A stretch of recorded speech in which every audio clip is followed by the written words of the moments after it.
धन्यवाद। जय शिवा जय जोहार। इस प्रकार से मेरे भाई कलिया दाई का गुस्सा खत्म हो गया। गौरा दाई कलिया से कहने लगी, बेटा कलिया तुम इतनी गुस्सा क्यों हो रही हो? कलिया दाई कहने लगी, बोले माँ मेरे बच्चों को बोलिए शंभू ने बोले कछारगढ़ की गुफा में 12 वर्ष के लिए बंद किया है। आप बताओ अगर किसी माँ के बच्चों को कोई अगर 12 साल नहीं तो 4 ही साल के लिए बंद कर दे तो माँ को गुस्सा आएगी क्या नहीं आएगी? तो बोले बात सही है बेटा कलिया, लेकिन मेरी बात सुन। सभी माताओं बहनों भाइयों बंधुओं बुजुर्गों को मेरा सेवा जोहार। आप सभी को दादा शंकर साई इरपाची जी का प्रवचन कैसा लगा ज़रूर बताना, और अपने दोस्तों अपने रिश्तेदारों और अपने साथियों सखाओं को ये प्रवचन ज़रूर सुनाना, ताकि हमारी समाज हमारे संस्कृति सभी को मालूम हो। और आप लोग को पसंद आए तो लाइक करना, सब्सक्राइब करना, शेयर करना और बेल आइकन बटन को दबाना ना भूलें दोस्तों, ताकि मैं हर अगला वीडियो आप तक का नोटिफिकेशन मिलता रहे। जय जोहार जय सेवा। बोले क्या?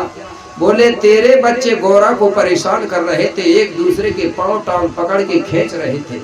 तो शंभू ने सोचा कि आगे चल के दूसरों के पांव भी पकड़ के खींचेंगे, दूसरे को परेशान करेंगे, क्योंकि ये अज्ञान है, मूर्ख है। इसलिए बाबा शंभू ने सोचा कि इनको कुछ दिनों के लिए गुफा में बंद कर दो, फिर इनके लिए कोई अच्छा योग गुरु ढूंढूंगा, वो गुरु उनको गुफा से निकालेगा, उनको शिक्षा दीक्षा देगा, तुम्हारे बच्चे ज्ञानवान हो जाएंगे।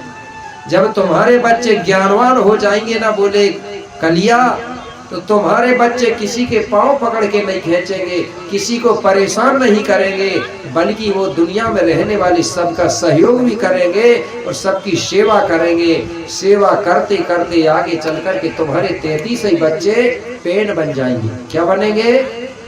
पेड़ समझते हैं ना? आज भी गोंडी संस्कृति में हम लोग सेवा करते करते जब हमारी मृत्यु हो जाती है तो हम क्या बनते हैं? पेड़। पेड़ मतलब होता पावर या शक्ति, उसी को हिंदी में बोलने लगे देव। बोलने लगे कि नहीं? तो मरने के बाद हर गोंड समाज का आदमी आज भी देव बनता है, और गोंड समाज में मरने के बाद जलाया नहीं जाता, और गोंड समाज में देव बनाया जाता है, पेड़ बनाया जाता है। गोंड समाज में अपने पुरखाओं को बेकुंड स्वर्ग नरक नहीं पहुंचाया जाता। पहुंचाते हो बताइए? तो ये 33 करोड़ बच्चे भी मरने के बाद देव बनते हैं, पेड़ बनते हैं। उन्हीं को आज हमारे लोग 33 करोड़ के देवता कहते कि नहीं कहते? अगर स्वर्ग पहुंच जाते तो यहाँ देव कैसा रहेगा? स्वर्ग पहुंचाते तो मानोगे किसको? हमारी संस्कृति में स्वर्ग नहीं पहुंचाते। हमारा जो साजा का पेड़ या सराय का पेड़ निष्ठान होता है कि नहीं होता? होता ही नहीं होता। तो वहां पहुंचाते। हम पेड़ कड़ा बोलते हैं, गोंडी में देव खलियान बोलते हैं, उसको बूढ़ा देव बना देते हैं, और उनकी जो पीढ़ी है उनकी संतान उनको देवता के रूप में पूजा पाठ आज भी करती है। करती है कि नहीं करती? चलो, इसी बीच में हमारे सम्माननीय सुमेश सिंह मरकाम जी हैं, ये पुलिस विभाग से हैं अनूपपुर। इनका कहना है कि आपका दर्शन पाकर मैं धन्य हो गया, बहुत बहुत धन्यवाद। और उनकी ओर से 750 रुपए की राशि सप्रेम भेंट दी गई है। अंक भी बड़ा शुभ है, आगे आपको ये अंक भी मिलेगा सुनने को कल कि 750 का मतलब क्या होता है और ये गोंडों के लिए शुभ क्यों माना जाता है। तो बहुत बहुत धन्यवाद मेरी ओर से। शंभू गौरा उनकी मनोकामना को पूर्ण करे और माता कली कंकाली दाई उनके घर के काल कालन को काटे, ऐसी कामना करता हूँ। धन्यवाद। तालियों से सम्मान। तो कलिया दाई कहने लगी मेरे बेटा बोले देवता बनेंगे 33 कोट के। गौरा दाई कहने लगी हाँ, जब 33 कोट के देवता बन जाएंगे बेटा तेरे बेटा, तो उनकी 33 कोट के देवताओं के नाम से दुनिया में रहने वाले सब लोग उनकी पूजा पाठ करेंगे तुम्हारे बच्चों की। ये बात सुन के कलिया खुश हो गई, कहने लगी ऐसा गुरु कहाँ है? बोले गौरा माँ मुझे जल्दी बताओ, बोले जो मेरे बच्चों को देवता बना सके। गौरा दाई कहने लगी शंभू से पूछो, बोले वे सारी चीज शंभू बताएंगे। कलिया दाई शंभू के चरणों में गिर गई और कहने लगी, बाबा मुझसे गलती हो गई, मेरी गलतियों को माफ कर दो, और मेरे बच्चों को गुफा से निकालने वाला और उनको पढ़ाने वाला और उनको देवता बनाने वाला गुरु कहाँ है? बोले मुझे जल्दी बताओ। मेरे भाई शंभू ने कलिया दाई की गलती को माफ कर दिया और कहने लगा, बेटा कलिया, तेरे बच्चों को देवता बनाने वाला, गुफा से मुक्त करने वाला राजा पुलसिव और हिरवा माता का बेटा है, जो पूर्वा कोटगढ़ राज्य के राजा रानी है, उनका बेटा है। वो कोयली कछारगढ़ पर्वत पर सेमर पेड़ के नीचे 7 वर्ष के लिए तपस्या कर रहा है, और उसने 7 वर्ष में सत्य और असत्य की पहचान कर लिया है, उसको सत्य ज्ञान की प्राप्ति हो चुकी है। अगर तुमको जल्दी है तो तुम एक काम करो, तुम उसी के पास जाओ और उससे निवेदन करो, मिन्नत करो, वही तुम्हारे बच्चों को 33 कोट के देवता बनाएगा और गुफा से निकालेगा।